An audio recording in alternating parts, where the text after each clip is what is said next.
East Meadow. Okay, it's me, your old pal, tripping over a cobblestone or two, Dave J. in Central Park, New York City, and ready to blather and digress once again on my way to my gig at the old assisted living facility. My goodness, I'm a little tired, you know. Plenty of coffee, still tired. Anyway, let's continue. I was realizing I haven't shared with you how it is I got into performing at the assisted living facilities, the children's hospitals, and so forth. And I figured I would start by telling you a little about that. You see, I was one of these kids who always wanted to be in showbiz and perform, and I'm putting my glove on as I talk. Yes, multitasking. Hashtag multitasking. Okay. And so ever since I was 6 or 7 years old, showbiz, performing, music, writing songs, characters, comedic characters, comedy, all that stuff. And I always said I'm going to make it in showbiz. That has always been my aim. It's such an anachronistic term, seemingly, but in any case, I'll never quit. I've always wanted to do it, and I'll always do it, and that's it. So I grew up in a rather conservative family where the adage was, you have to have something to fall back on. And I was like, a hammock is nice. I'd like to fall back in one of those. They said, nah. They didn't raise their fists, but no fisticuffs. But fortunately, it's more of the mental scarring. But anyway, yeah, nothing new, right? Many of you can relate. Okay, seriously, it was, sure, you can do anything you want and work for it, but, you know, you have to go to college because you have to have that piece of paper. That means degree. And I didn't even want to go to college, actually. For some reason, I did. So then I found the comedy outlet in college, which was a sketch comedy show there. Good old Ithaca College. Stop asking me for money. And the show was called The Nothing Special, and it was a great experience. And I was also writing songs from the time I was 9 years old and pursuing all these things. Okay, doing the plays in high school. I was on the morning announcements in high school. I gave a speech to run for student council president, mainly for two reasons. One, because I needed something to put on my college application, and I thought student council would be good. Plus, it was always the people who gave the funniest speech that won, and I thought this is a good opportunity to perform from my student body there. And love the student body, especially the student spleen. I don't know what I'm talking about. I blather and digress. But okay, moving along. That speech, boy, that'll be a story for another day. That is one of the, cart coming through, and there's a thing called a horn that's on the steering column, sir. Okay, where was I? Okay, now, so that speech that I gave to win student council president, much like I had done in sleepaway camp, which I should mention, was another place that I got experience on stage in plays and in talent shows and so forth as a youngster. Word of the day, youngster. Talk about anachronistic terms. I love it. Oh, those youngsters over there. Anyway, where was I? Oh, yes, I ran for chairman of the camper council and was the youngest to win in sleepaway camp. I won 3 years in a row. They called me third year girl without the accent. I don't know where that came from. I think it was Richie Costello who coined that phrase. I always liked it. Anyway, that was after I won the third time. I think you can do the math. Okay. But the same thing. I won because I did a funny speech, and it killed, man. Well, that student council president speech at my end of my junior year was really a golden memory because, again, it's a whole separate video. It's a great story, and I look forward to sharing that. But getting back to how I got into this career that I now have, after college, I was really lost. I was like, I didn't even know what to do. They teach you so much in college, and and then they don't even teach you what to do once you graduate. I was like, hey mom, now what? And she's like, well, you need a resume. I'm like, I don't know how to do a resume. So got out the old typewriter. That's right, and typed up the resume on this very nice paper, and I couldn't get a job because I couldn't type. I never paid attention in that class, I'm a hunt and peck, Long story short, I ended up temping, and that didn't work out because I had no skills. A funny story is, they would give you a typing test I'm tired. In the temp agency, that's what they're called, yes. And I kept failing them because I would read the thing and I would look and you're being timed, so you're nervous and everything. And so finally, I caught on to the game. I said, you know what? I'm not going to read the text that they have me do in the typing test. I'm just going to read the first few words, type those, and then make up the rest of the story and just make it up quick as I go. And like the text was about the moon landing, and then I had the trip go to Saturn, and they stopped on Jupiter for a while. It was a lovely journey, and I could tell they enjoyed it because they were cracking up in the back when they were grading my exam. But no work, because you can't change the chairman's letter to Nabisco or whatever the thing would be. So, no work there. So I was sitting at home a lot, doing things that I shouldn't have done. But I did. And finally, my parents, after about a year, they're like, hey, listen, you gonna get a job?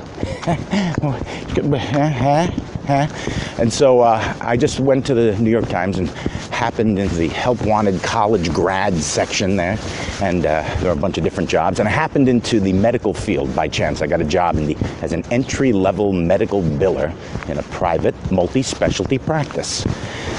And the thing is, once you get a job in a place like that, you realize, well, I can make more money if I move up to account receivable specialist. So that's what I did at Cornell University Medical Center next. And from there, I became the billing manager for a man who went to jail. Fortunately, I got out a week before. I'm not kidding. The FBI and the IRS raided his office. Matter of fact, that's another whole separate story. After I got fired because I saw them doing fraudulent billing there, and behind my back, I had warned them. I said, you can't do that. That's committing fraud. You can't change the dates on bills. And they said, oh, well, no problem, we won't do that. And then I caught one of my employees doing it, and then they fired me. And boy, was I glad they did.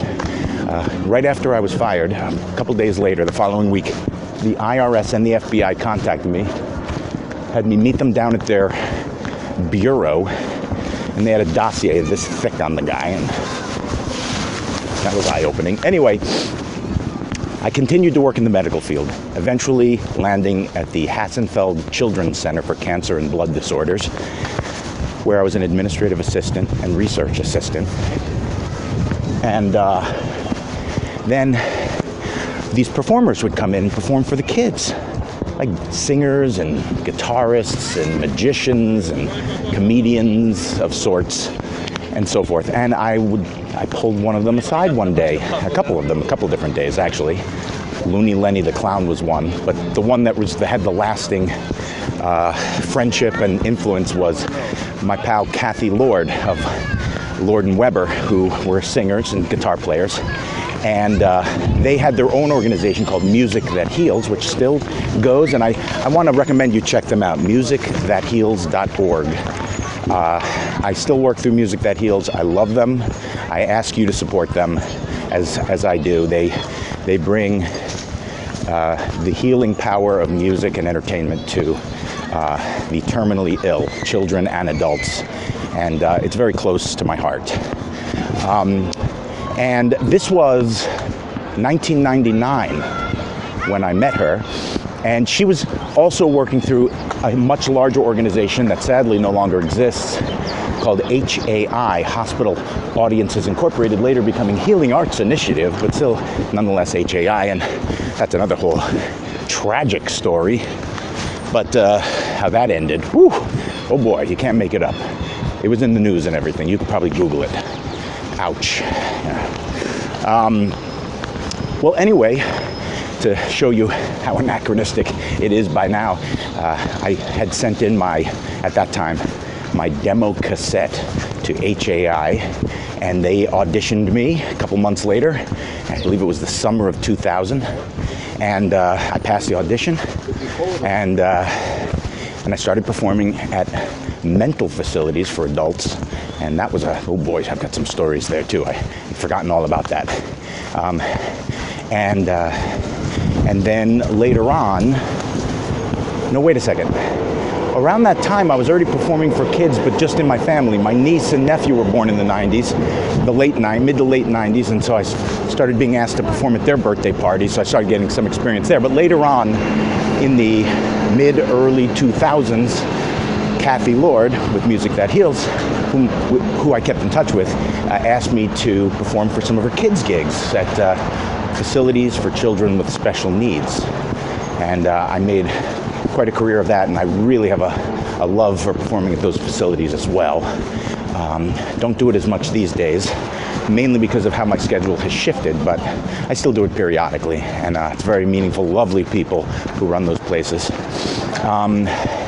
So basically, continued doing that ever since, just while working my way up in the medical field, which is something I felt like a fraud anyway. I didn't even like doing. Ended up becoming a practice manager at Columbia Presbyterian, which was probably the best job I had, actually. Certainly in retrospect. Worked with some really cool people I liked, and now remember liking. I don't think I speak to any of them. But I would. So anyway, it was my first real management job, because the billing manager job that I mentioned previously at the guy who went to jail, that was a billing manager and job in '95.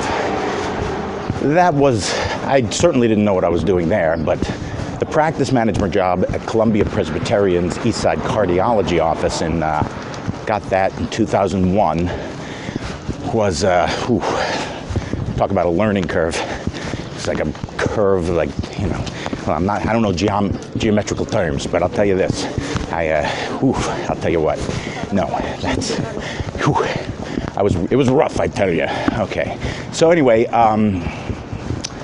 so that's how I got into the field. I just kept going, and finally, eventually, went from Columbia Presbyterian to St. Vincent's and was the practice manager of an adult cancer center, and I was middle management there too, and it was, that's rough too. And that did not work out. After a year, that was done. And I've been freelancing ever since, with a lot of rough bumps along the way.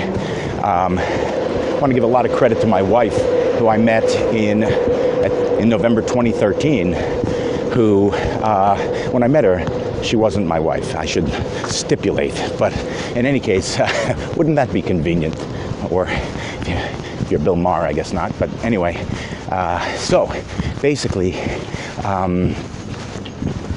things started coming around because my wife, Kumi, taught me a lot of practical things. As I like to say, my head's always been in the clouds. Her feet are firmly on the ground.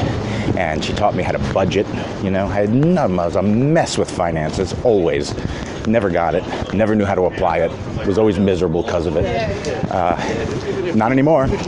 I'm in good shape. So, thank you, Kumi. Thank you, God. All right. So that's pretty much how I got into that.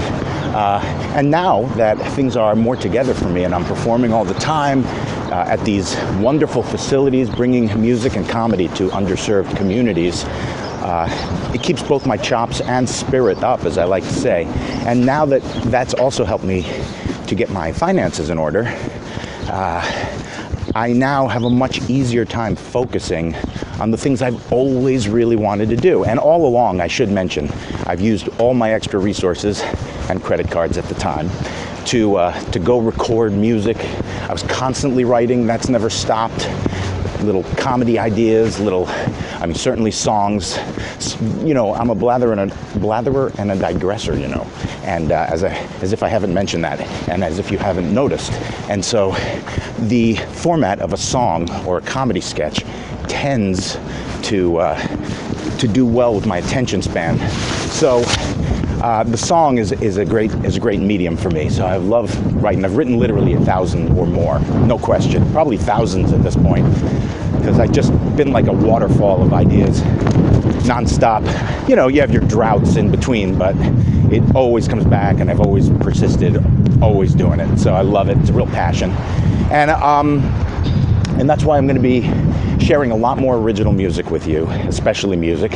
And because of my character acting background, we've got a project and my screenwriting. I majored in screenwriting in college. I didn't mention that. Script writing. And I've got a short film we're going to be producing this year called Too Much Bupkis with my buddy Tom Brown, and more on that, and you'll probably be able to find it online. In fact, I'm sure you'll be able to find it online. In fact, certainly you'll be able to find it online. Too Much Bupkis, T-O-O, for those of you who, is it T-O or T-W-O? Sorry, but come on, you know, get that. That's important. I don't mean to condescend. I know I just did. I shouldn't. No judgments. Well, you should judge, but, you know, I mean, how else do you decide if you don't judge? But no judgment on those who judge. How about that? Huh? Okay. Anyway, I'm almost at my gig, but I am really excited about, you know, I talk all about and show you clips from a lot of the stuff I do at facilities, but I want to and am going to be sharing much, much more of the original stuff and bringing you on a journey with me of the process from the writing through the production, through the videos, and let's build a community, a tribe. We'll come up with a name for it. I don't know, how about, I don't know, come up with a name for the tribe. Put it in the comments below, would you please? And don't forget to smush that like button, or smush the share button, or smush the subscribe button, but just smush something. Sometimes I like to smush M&Ms and then eat them that way. It's a little bit different. Okay, I don't eat M&Ms that much anymore, but I like them. Plain, not peanuts if you're thinking of me. Okay. All right, have a great day. Thank you for your time. Thank you for your support. Thank you for listening to me blather and digress. Have a great day. I'll talk to you soon. Bye-bye.